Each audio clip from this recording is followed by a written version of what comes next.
Hello all, Mukunda jewellers వారిదే Purvi brand మనకి November 1st grand launch ఉండబోతుంది. అందరికీ తెలిసిందే కదా, బట్ చాలామందికి చాలా డౌట్స్ ఉండొచ్చు. ఆల్రెడీ ముకుంద జ్యువెలర్స్ బ్రాండ్ ఉంది కదా, 7 బ్రాంచెస్ ఉన్నాయి, మళ్ళీ పూర్వీ అనే కొత్త బ్రాండ్ ఎందుకు, అది మళ్ళీ జ్యువెలర్స్లో ఏంది? Purvi is going to be completely different from Mukunda అండి. ముకుంద వారిదే, కానీ ఏదో కొత్తగా వస్తుంది. పూర్వీ అనేది ఒక ఫస్ట్ ఎవర్ కస్టమైజేషన్ స్టూడియోగా మీ ముందుకి రాబోతుంది. మీరు అనుకున్న ప్యూరిటీలో, మీరు అనుకున్న డిజైన్, మీరు అనుకున్న బడ్జెట్, మీరు ఏది చెప్తే అది కస్టమైజ్ చేసి ఇవ్వడానికే వచ్చిందే పూర్వీ. దానికి తోడు ఆల్రెడీ అనుకోవచ్చు, మరి మేము ఒక చైన్ అనుకున్నామండి, అది 22 క్యారెట్ ఉంది, మాకు అది 18 క్యారెట్లో ఫినిషింగ్ ఎలా ఉంటుంది, బడ్జెట్ తగ్గుతుంది, సరే ఎలా ఉంటుంది అంటే, ఆల్రెడీ మన పూర్వీ బ్రాండ్లో మీరు ఒకవేళ విజిట్ అయితే అన్ని ఆర్నమెంట్స్ ముకుందాలో ఉన్నాయి, కొత్త డిజైన్స్ అన్నీ 18 క్యారెట్లో కూడా అన్ని డిజైన్స్ శాంపుల్గా చేయించున్నాం.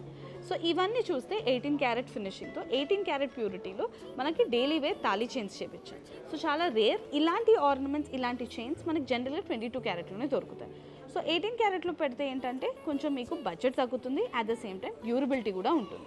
ఇలాంటి రెగ్యులర్ వేర్ చైన్స్కి, రెగ్యులర్ వేర్ బ్యాంగిల్స్కి, రెగ్యులర్ వేర్ బ్రేస్లెట్స్కి, ఇవన్నిటికీ కూడా ఈ 18 క్యారెట్ ఆప్ట్ చేస్తే బాగుంటుంది. సో ఇవన్నీ మన పూర్వీలో ఉండబోతుంది. సో ఇంకెందుకు ఆలస్యం, ఇలాంటి కొత్త జ్యువెలరీ వరల్డ్కి the new upcoming future vision into జ్యువెలర్స్కి మన పూర్వీ బ్రాండ్ అని చెప్పుకోవచ్చు. So see you all at the launch.